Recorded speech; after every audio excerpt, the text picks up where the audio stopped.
Ladies and gentlemen, you are tuned in to the most must-see show on the Johners Podcasting Network, being watched live by a cat in attendance and tens around the world. This is Isaac, Shane, and Dozer, and this is Such Good Shoot. We're not worthy. Wow, that was, you really went off with that one, Dozer. Yeah, this is what happens. Okay, full disclosure, the only reason, I'm just thinking about this now, the only reason that Dozer did that is because he went down a pen rabbit hole, and I think he's just been looking for excuses to use his sick new pens and all his dope new inks he's got. Am I wrong? You are correct. Yes. Well, that might be the oldest man thing that's ever been said on this show between all three of us. I needed a reason to use my new pens and new inks. Hell yeah, man. Well, I wanted to get a couple gnat chirps. And a gnat sneeze right out of the bat for God damn it, man. We haven't even started. Nat is here. I gotta take a drink already. Yeah, we gotta do that. We gotta do that for sure. Welcome everybody to Such Good Shoot. It's good to be here. It's Thursday. It's Thursday. It's 10:05. We're live. It's August 12th. Tomorrow's going to be the 13th, the Friday of the 13th. Should you get drunk tonight, young opiate? Yes, but not if you're on opiates, because that could be an adverse effect. So our lawyers are saying no to that, even though I'm saying yes. He is not saying do what you want. Do whatever you want, man. This is the land of freedom and honey and shit, dude. But isn't that a record by Ministry or something? Is it? I don't know. No. That's a song rather. Looking at everything, nobody died, so we don't have to drink for that. I know of, yeah. I'm gonna drink to that actually. And while you drink to that, we will begin with Chic of the Week. Chic of the Week. Chic of the Week. Yeah. That was the best. That was the best thing ever. Holy shit, I'm in love, dude. I think I just blue screened. Shane has officially read Ring of Death. Dude, that really freaked me out. Yeah, so 5 hours ago, if you ever bring me a Sprite when I order an ice cold beer, I will beat the fuck out of you, no cap, Bubba. Wait a minute. Did somebody bring Sheiky Baby a fucking Sprite instead of a beer? I guess. Maybe they're trying to cut him off, but do it lightly. Man. Sheiky Baby couldn't, That reminds me, old bartender tricks. So I've worked in the restaurant industry a long time, and I had a bartender friend that when she had somebody that would be too drunk to get another drink, but she didn't want to quite cut off yet because they were good tippers, and they would order something like a Jack and Coke. She would pour a glass full of ice and Coke and literally pour Jack Daniels down the straw, and that would be the only Jack in the whole thing. So when they take that first sip, it's like, whoa, it's strong. And then they would end up just drinking soda and give her another like fucking $10. It's awesome. Well, that's one way to do it. Pro tip: if you're a server or a bartender, and you do that, make sure that they're not a liquor inspector, because it's illegal, very illegal, but still dope as fuck. I got one more, and I think this connects with a lot of young people, and maybe even middle-aged people, on a really deep level. 23 hours ago, Iron Sheik said, "Bring back the Blink 182. Enough of this Blink 183 bullshit, Bubba. Get it together or go fuck yourself." Wait, he's is not there? He's not what? a fan of Matt. No, I believe he's referring to Matt Skiba being in the band rather than Thomas DeLonge. You know what? You know what, Sheik? That slaps. I'll be honest. I'm not allowed to listen to Blink 182 at work because my boss Well, my boss will fucking break the radio, and I have that thing too, though. I completely understand because I can't listen to U2. I'm like, I just can't listen to U2 anywhere. I fucking hate it. Your boss at work is that militantly against Blink-182. It's the only band. It's the only band that like, and a part of it I think has to do with a significant other liking them so much then he already hated them, and so being forced to listen to them that if you play it at work, yeah, he'll get pissed. Was this something that he just told you, or was this brought up in conversation? Was this like day one? Like, if you play I Miss You, I'll break the fucking radio and you'll be able to do nothing about it, you little bitch? Or well, I mean, not really, because I've known him forever. Like I've known him since I was like 11 or 12 years old. So it's not, but like, yeah, I mean, you know how it is, dude. You know more about fucking the people you work with in a kitchen than anybody else in their life or anybody else in your life knows about you. Like, it gets weird. It gets fucking weird in there. Okay, that's all I'm saying. And I didn't know if that's what he led with. I mean, you know what? No, it's just, I'm like, yeah, fuck you too. If I hear U2, like, and this is me. If I hear U2 in a kitchen, I leave. I go out and I fucking go smoke some weed or something, and I wait about fucking 12 minutes or however long a goddamn U2 song is, and then generally 3 to 4 minutes. Yeah, and then I come back in feeling refreshed. Dude, I also blame U2 for ruining Kanye. They ruined Kanye West. So everyone blames them Kardashians. I blame U2. Well, whether Kanye is ruined or not, we have to ask. Da-na-na. Na-na-na. Shane. Have you watched They Live, dude? No, because I haven't been justly compensated. And that is a really good point that you just made, Shane, and I think that takes me into my next little segment here, which is Shane has not watched They Live for one reason and one reason alone, is that you freeloading son of a bitches out there have not signed up to Patreon. Aaron, I'm talking to you, Aaron. I'm talking to anybody who's watching. Go to patreon.com/suchgoodshoot and pledge $20 a month. You guys band together. If do it, yeah. Four people put in $5. Come on now, you can do it. You can do it. Do I need to subscribe to our own Patreon around here? Less than a Big Mac. Yeah, I don't want to have to just like pay service fees, right, to give myself $20 so I can make Shane watch movies that I'll hate. Please do me the favor. And then whoever you are. I'm talking about the universal, the royal you, Aaron Crypto. Go on there and do that shit, DDJ, and you can fucking tell him what movies to watch. When you're like, I can't believe you haven't seen this movie, for $20 a month, you can make him watch it. Yeah, I mean, it's just you can unfinagle your brain compartments and departments for once. You know what I mean? How have I not seen this movie? How has it happened? Yeah. And then you just go, oh wait, yeah, that's what you're gonna watch, and then you're not confused anymore. And you get so much more. You get all sorts of exclusives. There's exclusive content that we don't even tell you about because we're fucking horrible at self-promotion. So we really are. We're there. Yeah, we're bad at it. Look, we are the youngest old men on the internet. None of us know how to successfully use social media. You're damn lucky we figured out how to be on here. Oldest young men? Youngest old men? Yeah. You're young, but you're an old man. I'm an old man who's not young. I don't know. Anyway, yes, we need your help. I mean, you're not old. I'm going to be 40 when I turn 40, dude. So will I. See, you're old dude, too. I guess me too.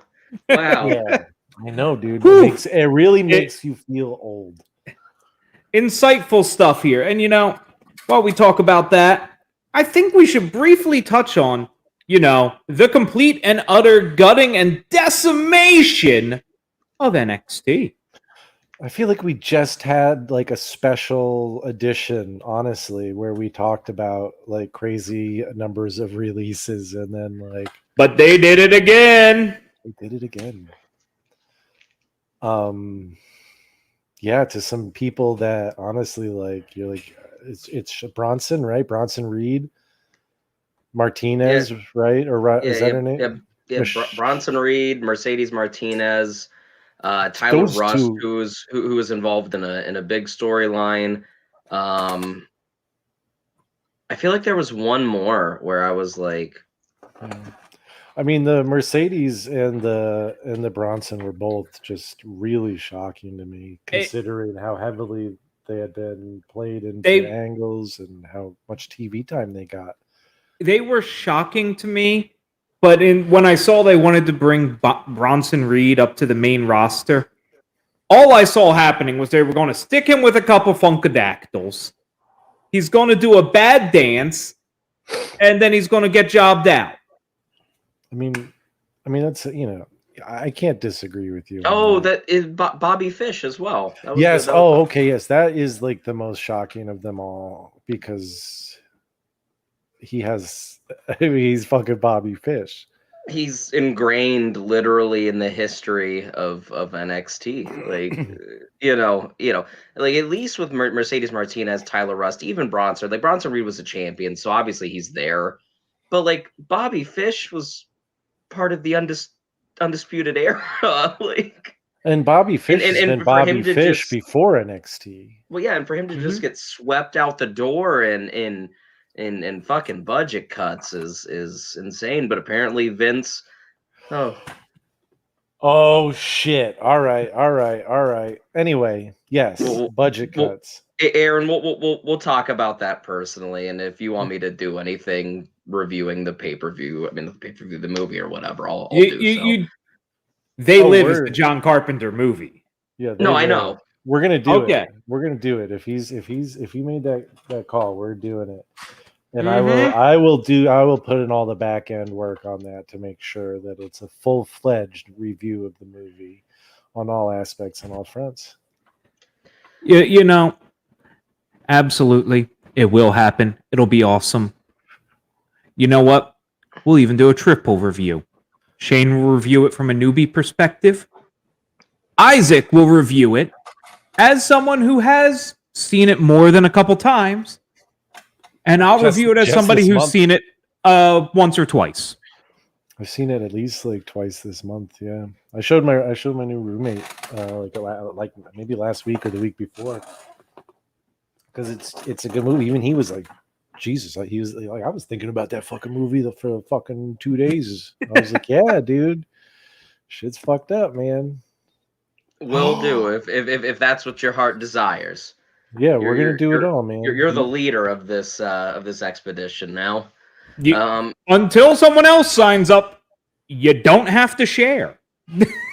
Yeah, dude, you can make him watch whatever you want. Whatever. But back to NXT releases. It's sad. It's terrible. But I do want to say something. This is me addressing you, the internet wrestling community. You do not get the luxury of bitching that WWE is hoarding talent and has a bloated, overfilled roster, then complain when they let them go to do other things. You do not get this luxury. I'm sorry. You can have it one way or the other. You can't have both. Deal with it. Yeah, I mean, they are setting these people free, but also taking jobs away from, you know what I mean? That's like they're taking jobs away, but they're letting the people have, wrestling's coming back. The indies are back. They can have other jobs. I just hate how we phrase these things as, oh, they're under a 5-year contract. Bullshit. It ain't a contract. You could cut them go at any time.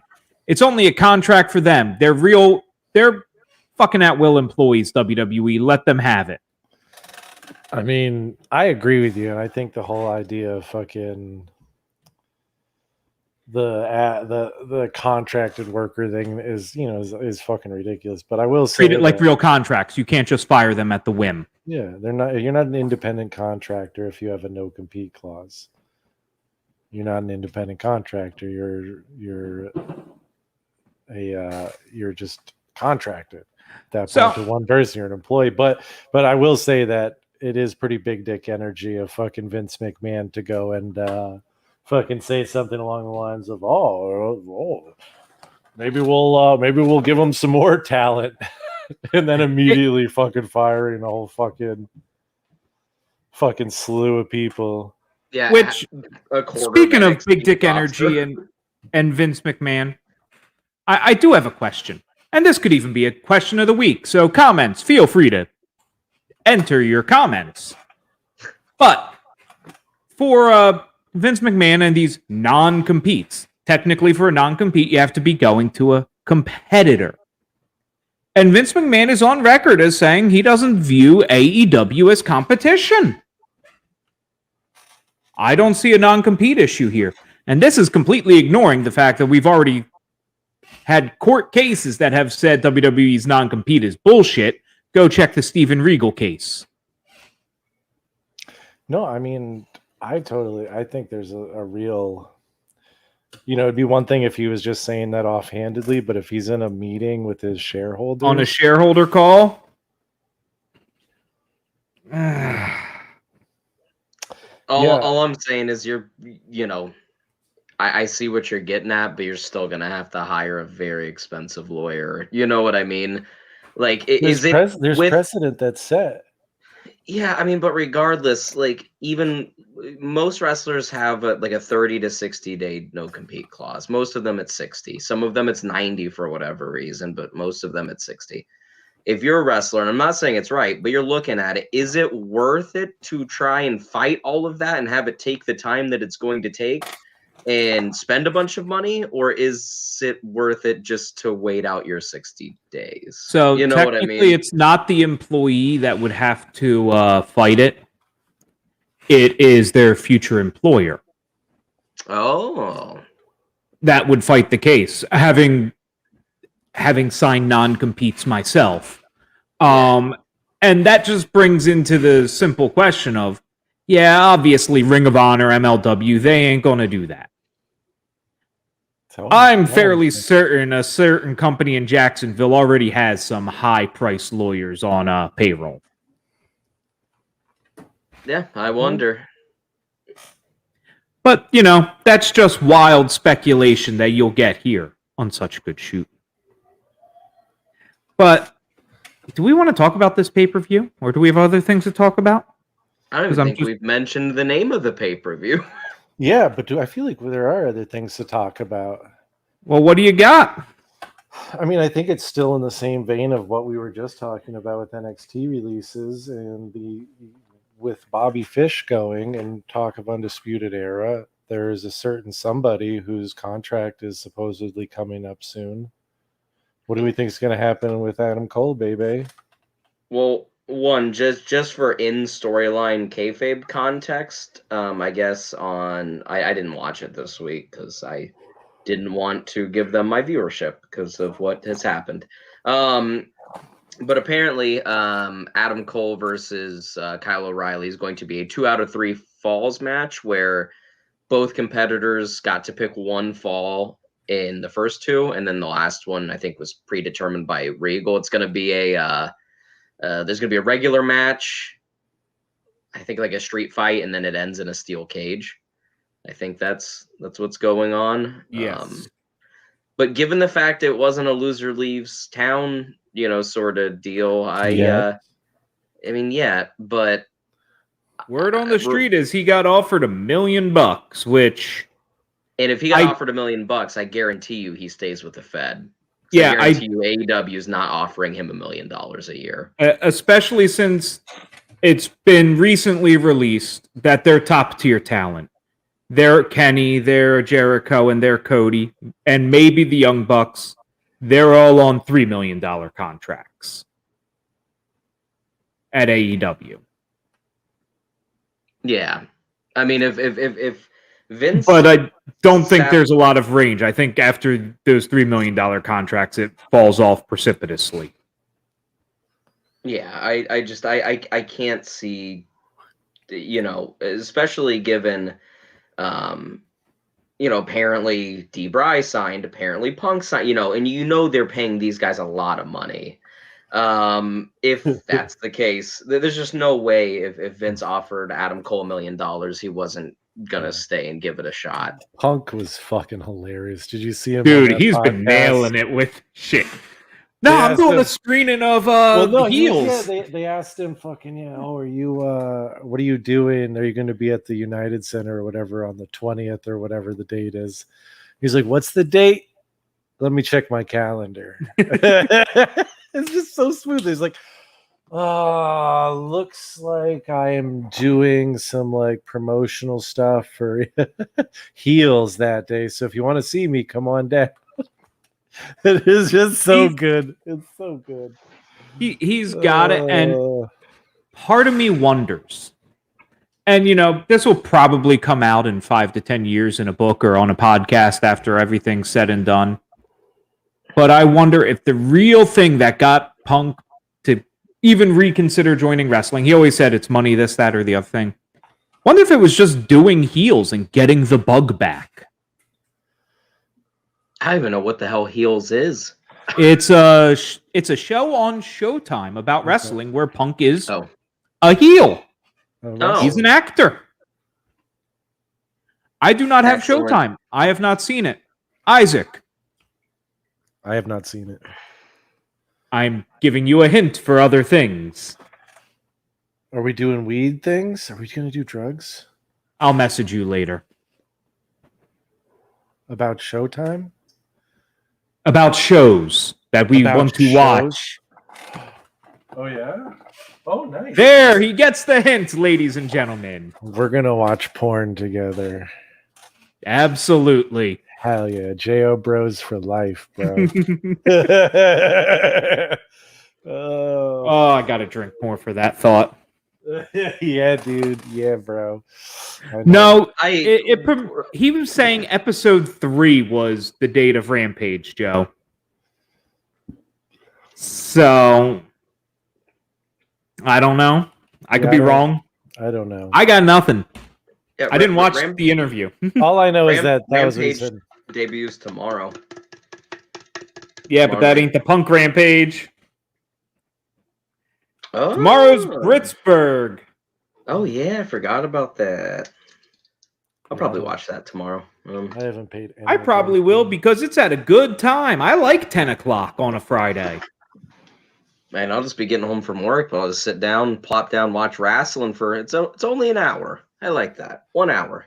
And my family's normally asleep by that point, so I could come down here. I could pop it on the big screen, pull out a cigar. Where can you watch that? I believe You on can Turner TNT. Network Television. Gotcha. Or if you are smart and you have a certain 3 letters of VPN, which Surfshark, Nord, if you want to sponsor us, we're open to this. I'll happily plug you. You can subscribe to AEW Plus through countries that have it for $5.99 United Kingdom. Mm-hmm.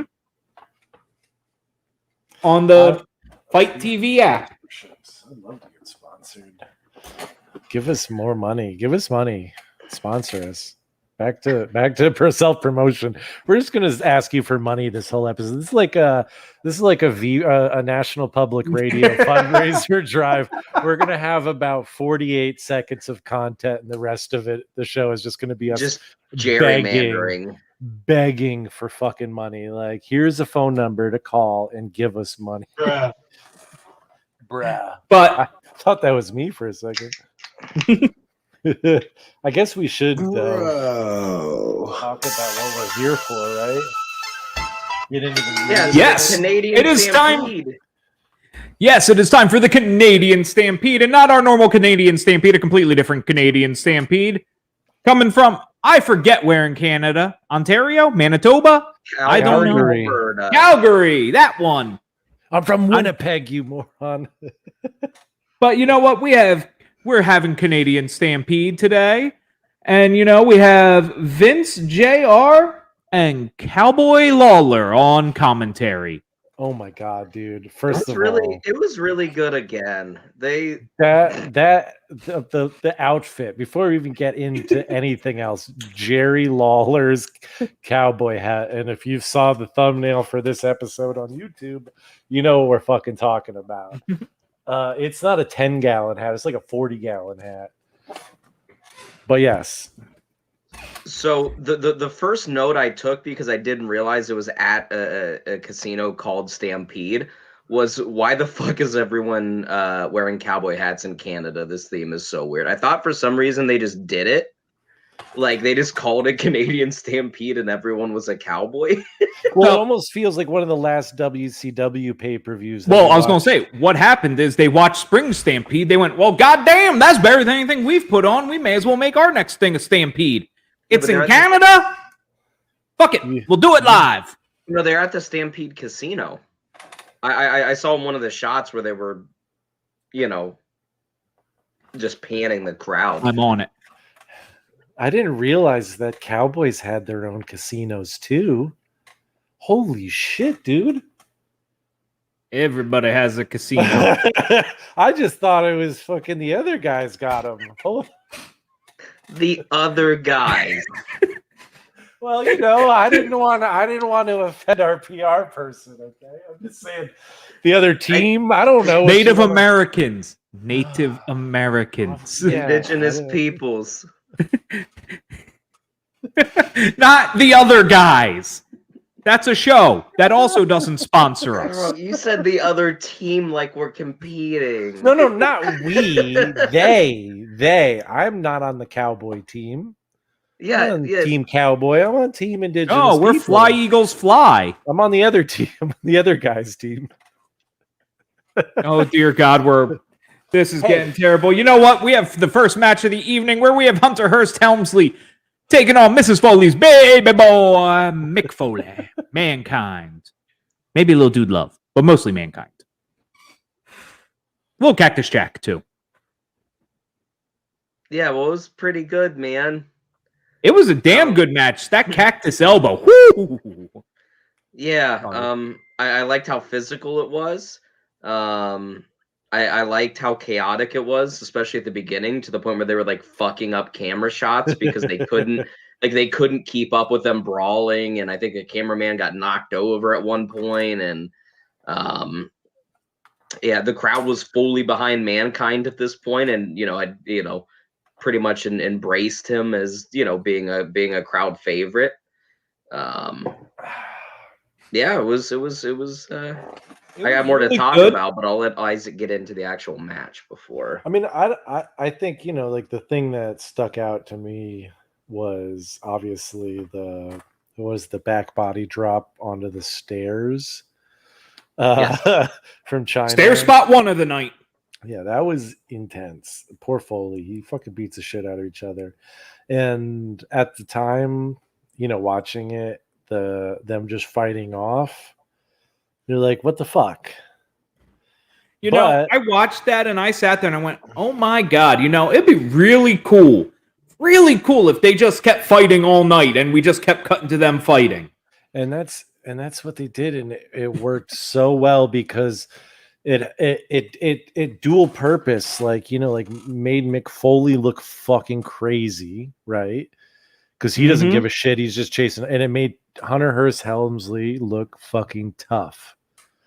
Because he's spending this whole time fucking brawling with this madman, and that's really what the Foley feud was building towards. But this is one of the first times you really see that in action, and it was awesome. Yeah.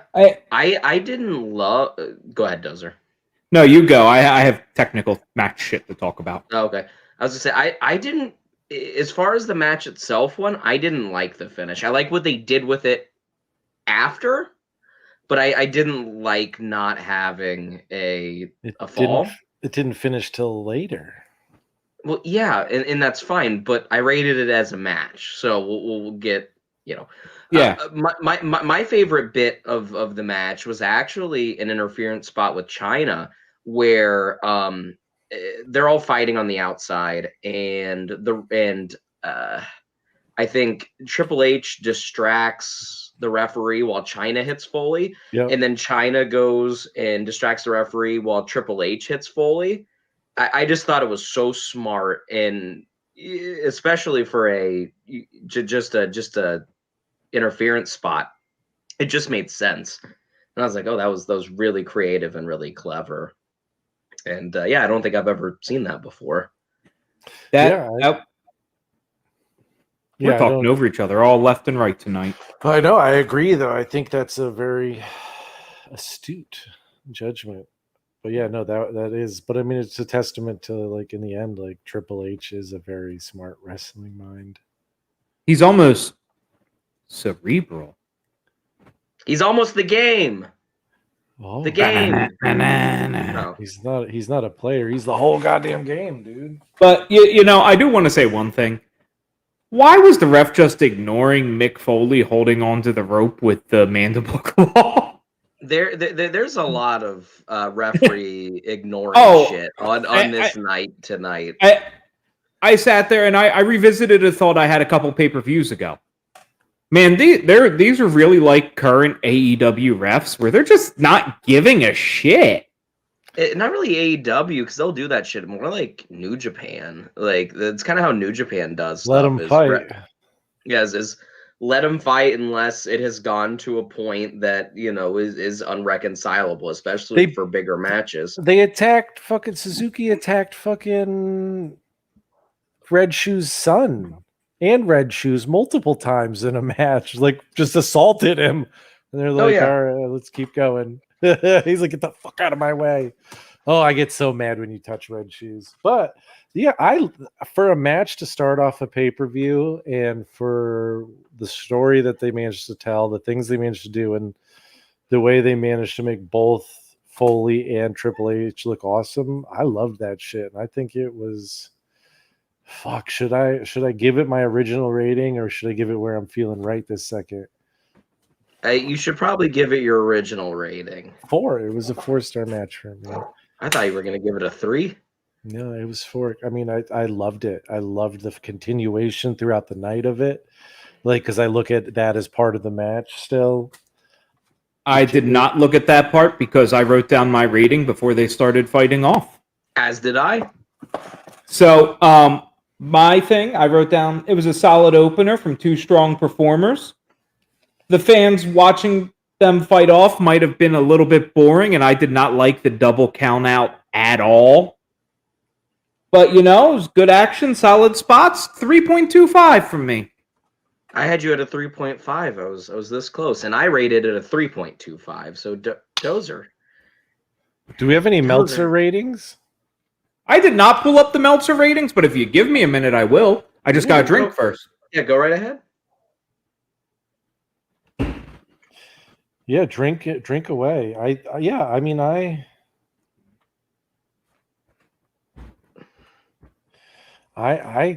liked it. I had a lot of fun, but I like this whole pay-per-view a lot. But again, you have to think that I rated it from the actual match. So I took the double count out, kind of cocky finish into account.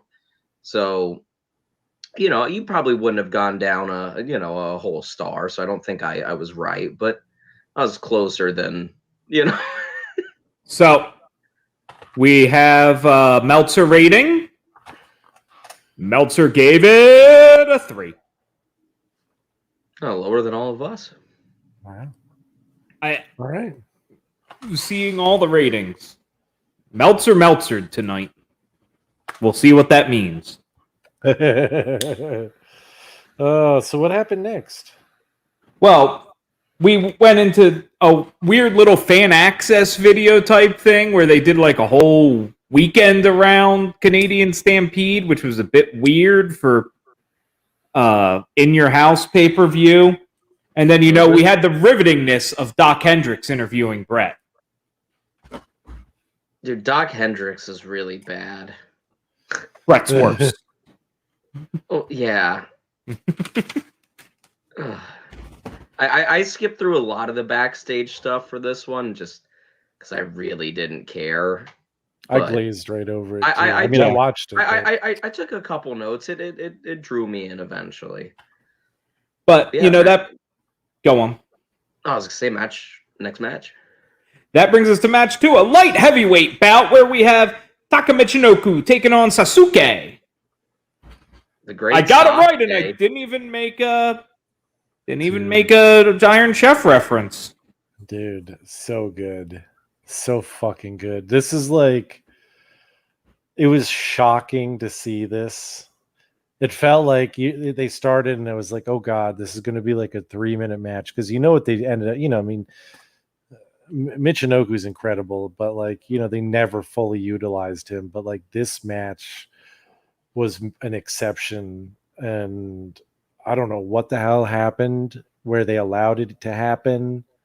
But it was a fucking work rate match, and they fucking I don't know how long it was, but it felt like they got a lot of time, and they utilized every second of it. And fucking God, dude, what a fun match!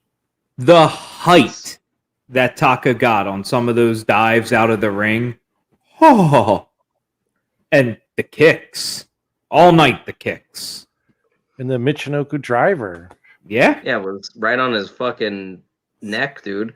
Here's the notes I took. I said, not one person says Sasuke the correct or same way. Seeing him in the WWF is weird. I then said I liked Mankind and Triple H coming back and brawling back out, but I kind of felt bad for Taka and Sasuke, in that particular case. They kind of got the limelight taken away because the crowd got drawn over to, everything else going on.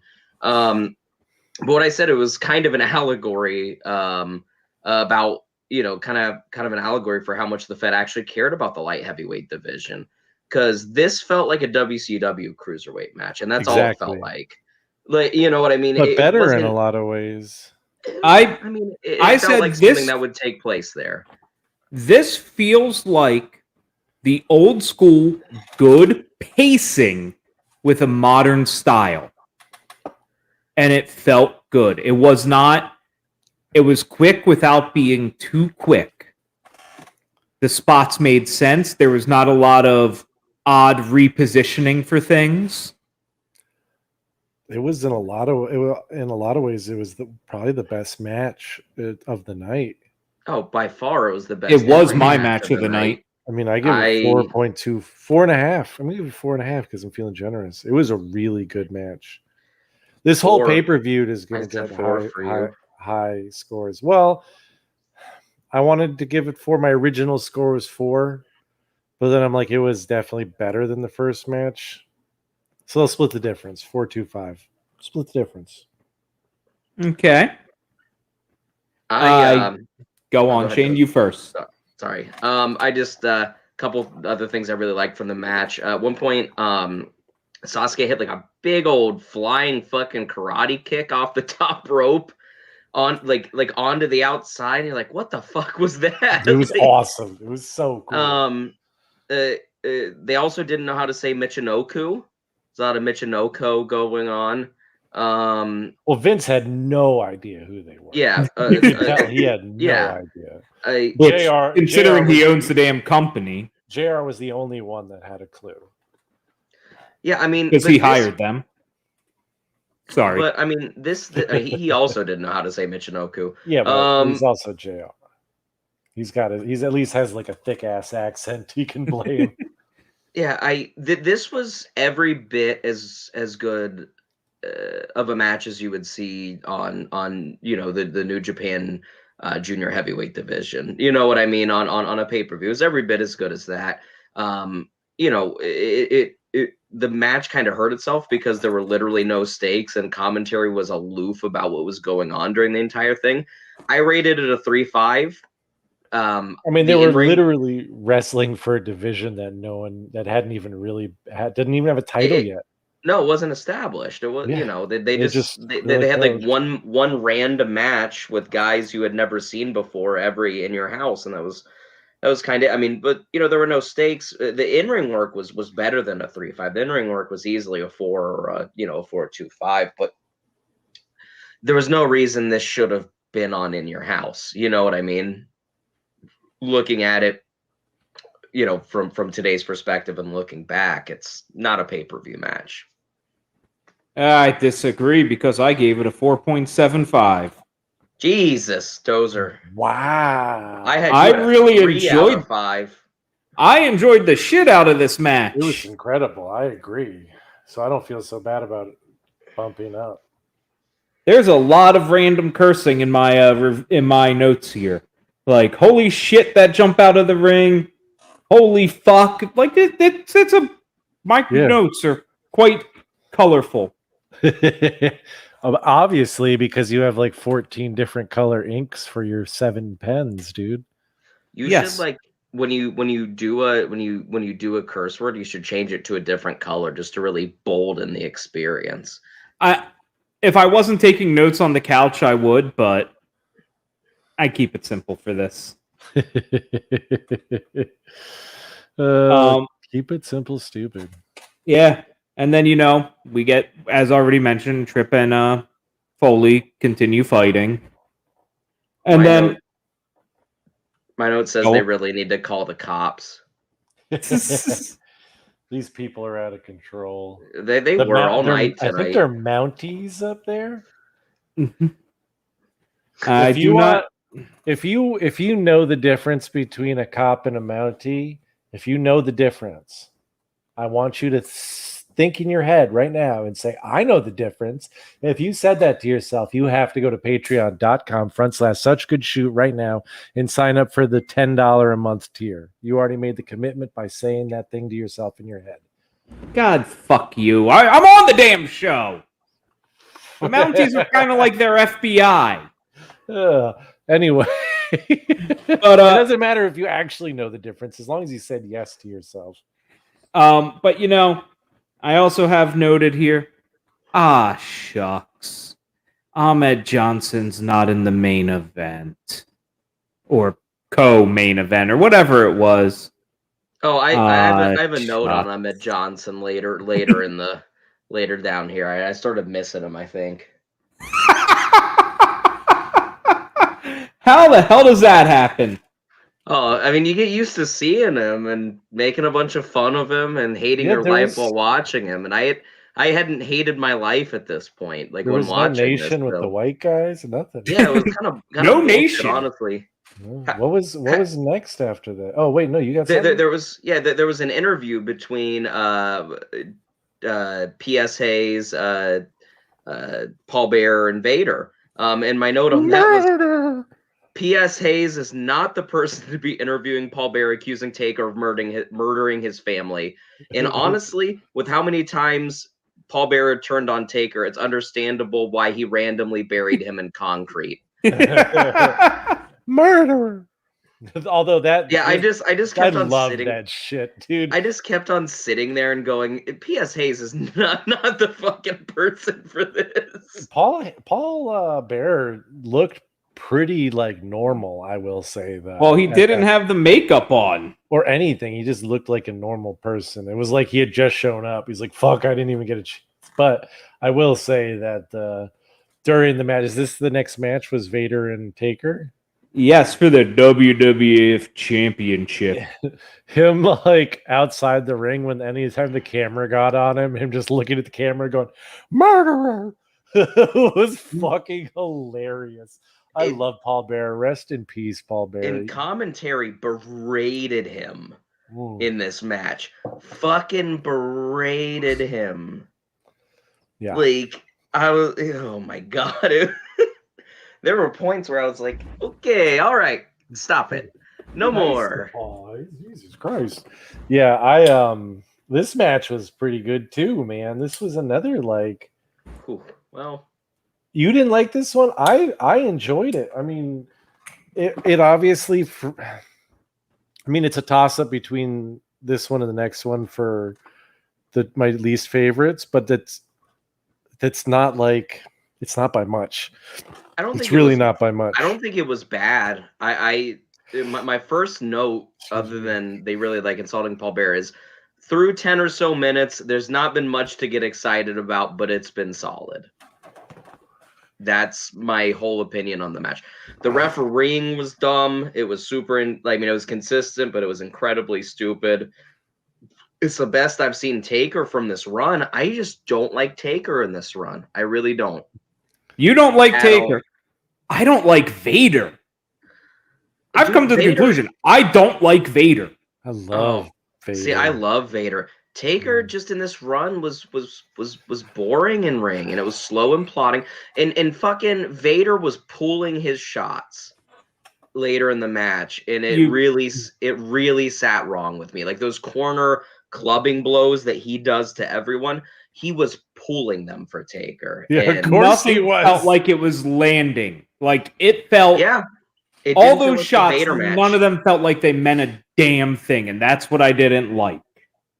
I mean, again, I'm not saying you want to go out there and stiff Taker. I wouldn't, but I mean, he was a large majority of the match throwing bad strikes, and that's not Vader. It's like I said, it's my favorite match we've seen on with Taker from this run.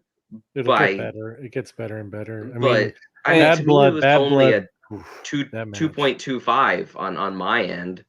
I'm just going to say he milked that entrance a bit, and you know what it means when he milks an entrance. And, the continuation of a ton of low blows throughout this whole night, and Suicidal Ref just deciding to not call them.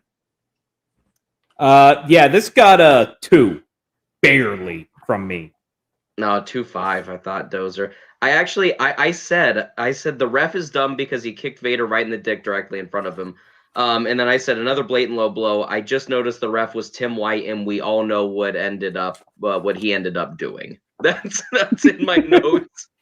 I just wrote down a number on this pad right here. I'm curious as to what you predicted. And I'll take both your predictions right now. For his rating. I predict 3 for you. 2.75. 3.5. I'm closer. 3.5 for a big man match. What do you mean you're closer? I guess the 3. For a big man match, I thought it was awesome. The referee shit didn't bother me as much because it was in continuation with everything they'd done the whole pay-per-view. It didn't feel like they were just doing it for that match. Paul Bearer added so much to it, and I was so thoroughly entertained. Yeah. I was so thoroughly bored. I was the opposite. So yeah, 3.5 for me. Okay, so do we want to hear the Meltzer? Yes. Oh, yes. Did we do Meltzer for the last one? We did not. For the last match, Meltzer gave it a 4. Oh. For this match, he gave it a 3.25. I was pretty close. Isaac, I did give you in quotations for this one. I had a lot of fun with this one. I thought you would lead with that. So I did. I liked it. I had a shit ton of fun. I really did. It was a fun match. They beat the fuck out of each other, and I like that. I don't know. And yeah, maybe they pulled it towards the end, but I have a feeling that maybe towards the end, Taker's like, if you keep fucking hitting me like this, I'm gonna hit you fucking back, and you're not getting up. Or something along those lines. Are you telling me that you think that Vader didn't have a chance against Taker? I think there was a lot of respect for Taker even at that point. I mean, I'm sure there was, but I'm just saying, and like Vader doesn't seem like the kind of guy that's gonna pull anything. I think if he was gonna do it for anyone, if he's gonna listen to anyone, it's gonna be Taker. But the locker room leader. I could be wrong, but I'm pretty sure that yeah, I mean, I don't know. I could be wrong. Either way, yeah. I liked the match, and I guess there's only one more after this. Weird 4-match pay-per-view, but perfect. This match has the entire roster in it, as we have a 10-man tag where we have Goldust, Ken Shamrock, the Road Warriors, and Stone Cold taking on Brian Pillman, Jim Neidhart, the British Bulldog, Owen Hart, and Brett. I had fun with this match. The crowd No, the crowd was so fucking into this shit, dude. To the point of it literally being hard to watch. Listen to at times. I mean, it's seriously how like am I the one who blowing? No, and I did not take this into consideration with what I booked this match, but just because it's not their. I mean, like it's totally their fault, but I can't blame them. But the crowd was so fucking loud at points, it literally took away from the show. It hurt my ears. I am a cranky old man. The commentary wasn't going because it was too loud. Like I said, I didn't knock the match for that though, because there were just bad audio mixing. Bad audio mixing. Those Stone Cold Sucks chants were fucking awesome. Hey, dude, the crowd was awesome. I mean, it's what you want. And like I said, that's why I'm not taking away from the match itself. I just want to get that off my chest to begin with. So if you go to wrestling shows, shut the fuck up and don't yell. Just be silent. Shut up. Be Japanese. No, don't do that. Be fucking Attitude Era. Bring signs and fucking go bananas, dude. It adds to the show. Be part of the show, not a spectator. What? We're not allowed to disagree now, Shane? Give me that look. Whoa, we're not supposed to disagree? No, I'm waiting for someone to talk about the damn match. Oh, there was a match? Oh, yeah, that one. There was some hot chicks in the crowd that like Ken Shamrock. I'm gonna get. I had an Isaac note. That one off of them. They're. I mean, I love. They're not wrong. I love Jerry Lawler doing the whole fucking. These fans are fucking jumping the rails. Call and it's always the hearts, and like it's funny because it's it's like goddamn all these fans. It's always the hearts, but like of just jumping ahead for a second when they actually all came in the ring. I was like, Jesus Christ, no, every fucking person in this building is a goddamn heart. No wonder the crowd is popping so loud. But no, in all seriousness, like the match itself was like for a 5-on-5 tag match that's like, like no real stakes. They did the best you could with it, and because of like how hot the crowd was and because of like who was involved, and sure there's a lot of nostalgia there, and like this is basically one of the last times that all these guys, this whole family's together, in a lot of ways. And there's not a lot of people that were in this match that are still alive, let alone still in wrestling. But yeah, so I mean, it's hard for me to talk shit about it because of that. It wasn't anything incredible, but I had fun watching it and I was smiling the whole time. And I that means something to me, I guess, in this case. And part of it was the pay-per-view as a whole up to this point had been so entertaining and I had expected nothing from it. But this match was way better than it had any right to be for what it was booked as.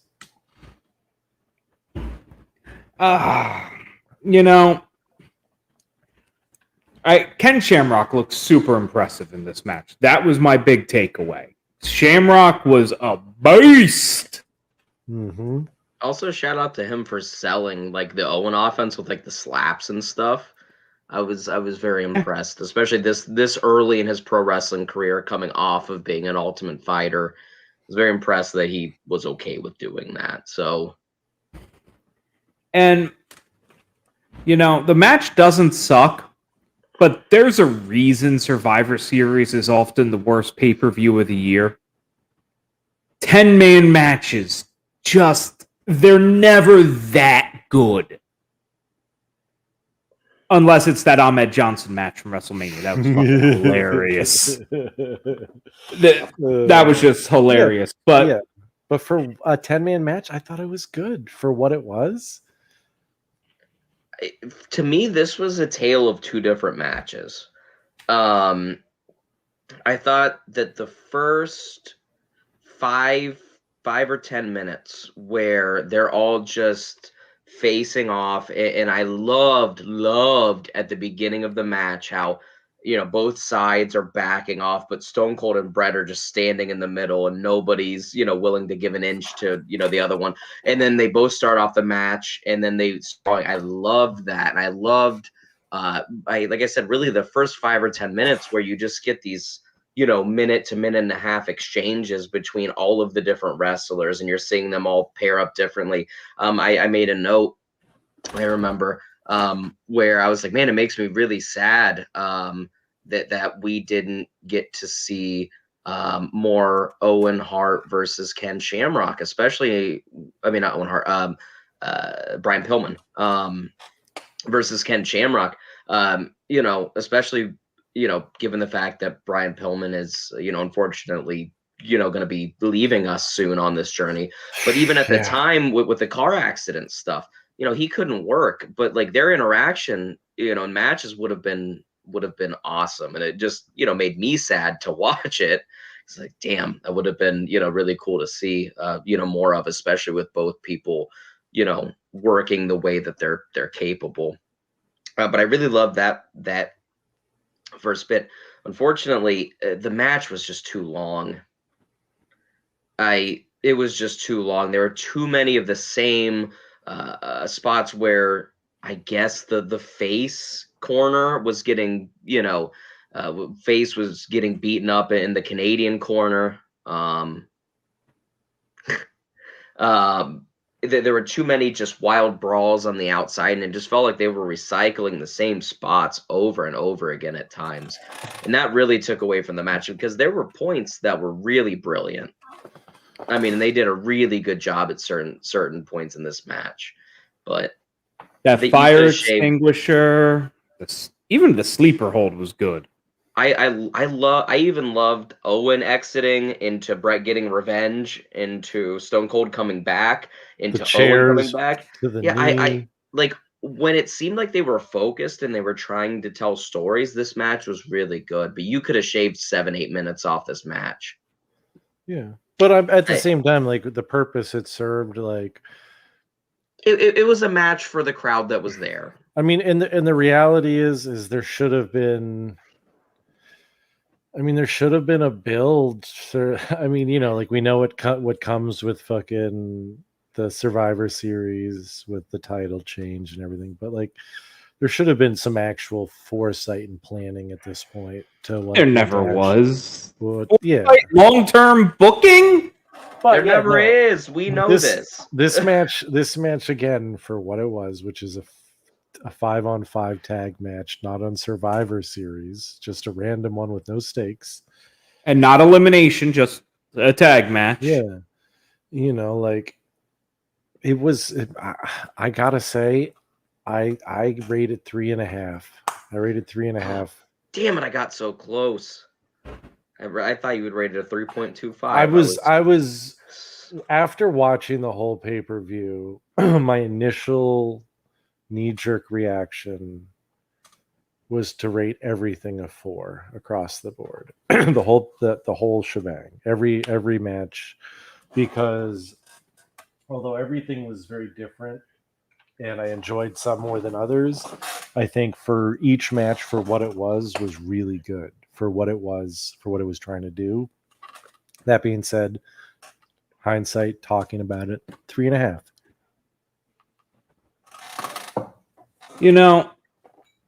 It was a good match. It went on a little too long. The celebration was fucking Lord of the Rings there, just never ending. And I know that the celebration was there and it needed to be there and it was part for the home crowd. But I just sat there going, you could have stuck another match on this card.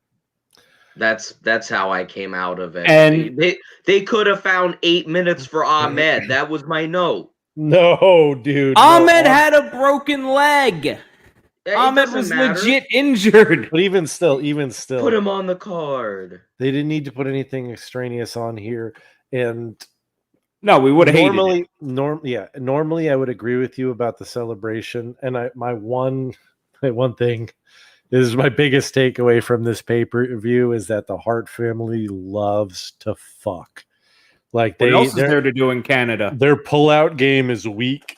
They burn everything they put in the oven. They can't pull out of shit. They can't pull shit, nothing.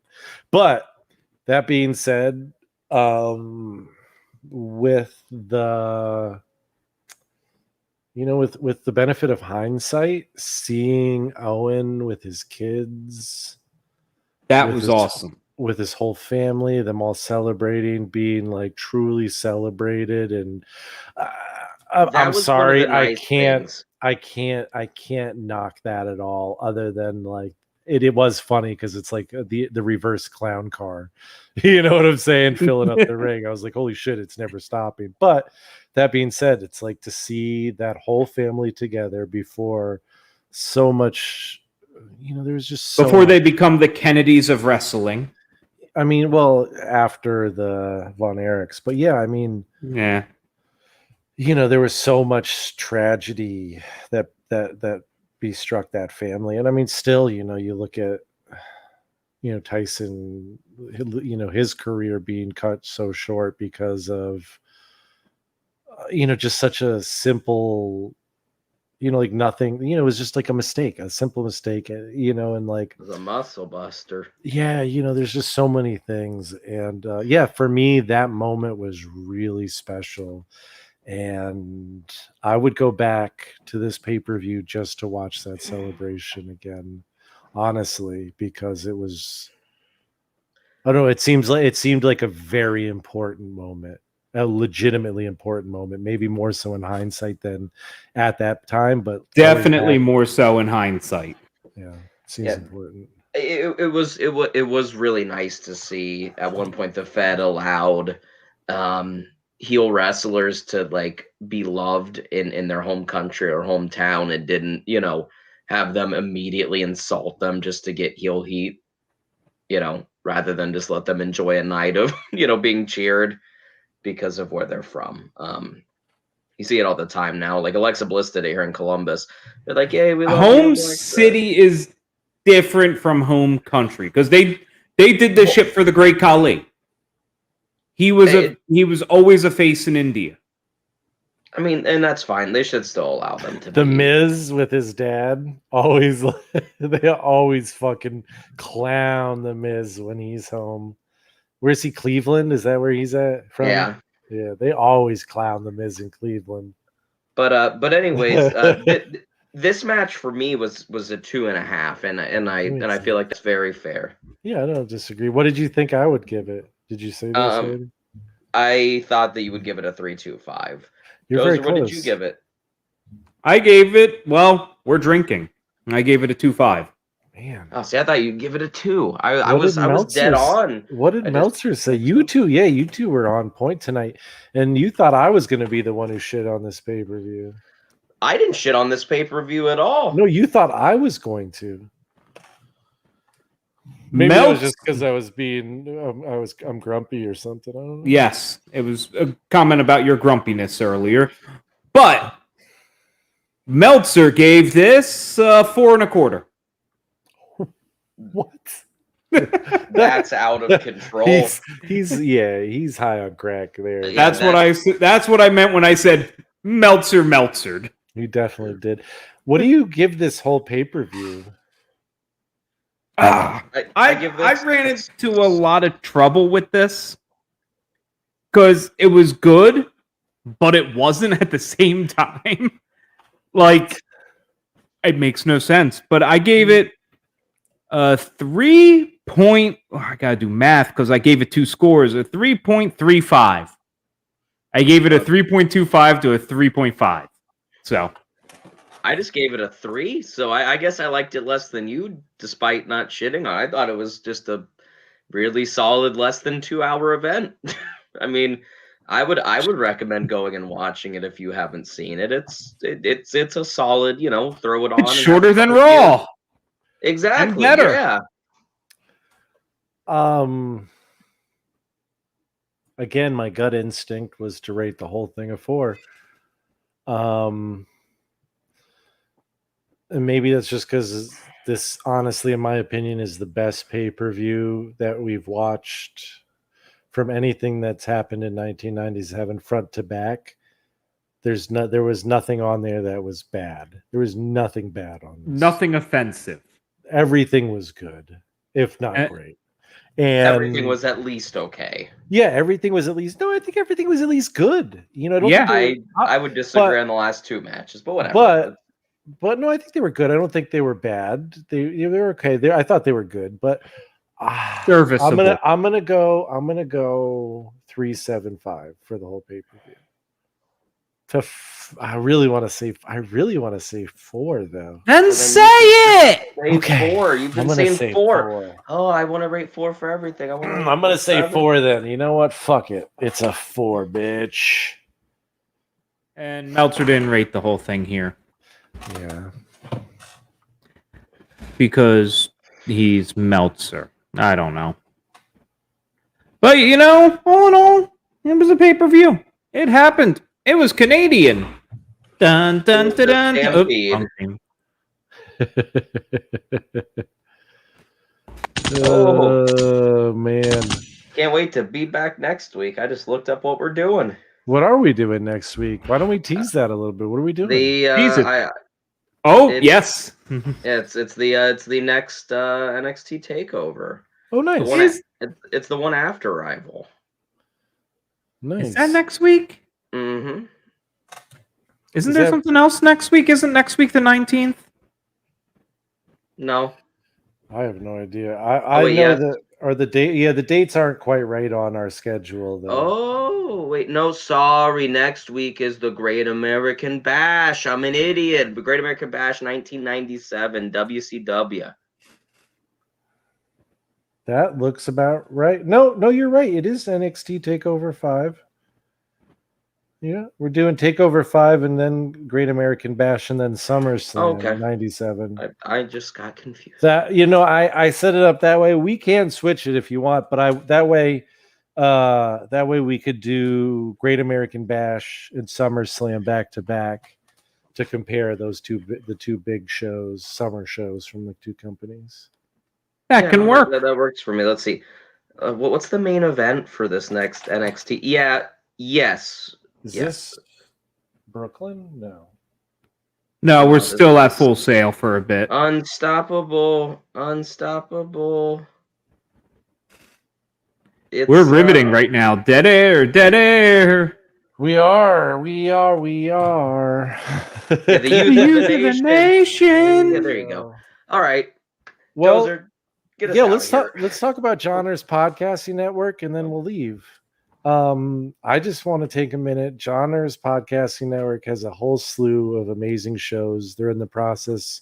I should say, are in the process of expanding to things that are even non-wrestling related. So Johnner's, what is it? Johnner's.com? Johnner's Wrestling Networkers. I don't know, but we're terrible. Yeah, we're really bad at this shit. Anyway, Johnner's Podcasting Network. Check it out. John has his 200th episode coming up, and we're really excited to be part of that. DDJ, he just hit 50 or something like that. Really exciting. Brad Marcus has some fucking awesome stuff that he's done recently, including a interview with one of the Headbangers. So that's awesome. And keep an eye out for the interviews that we have coming up too. And check out suchgoodshoot.com. Buy a bunch of shit, a lot of shit. Buy stuff. Go to patreon.com/suchgoodshoot. Sign up. Follow the lead of Aaron, who actually legitimately signed up during this episode. So thank you. And I'll be watching They Live sometime very soon. And it's on Peacock, so you can do it. Woohoo! But until next time, we have been Such Good Shoot. That over there is Isaac. Down there is Shane, and I'm Dozer because we are not in our normal spots tonight, and I just noticed that. I did too until you said it. But, what the fuck? Meow! Thank you for listening to this edition of Such Good Shoot. If you are on YouTube, please remember to like, subscribe, and ring that bell icon. Or subscribe to us on your favorite audio catcher. Or finally, if you're on Facebook, leave a comment, like the video, and make sure to share it out to all your friends. Until next time, we have been Such Good Shoot.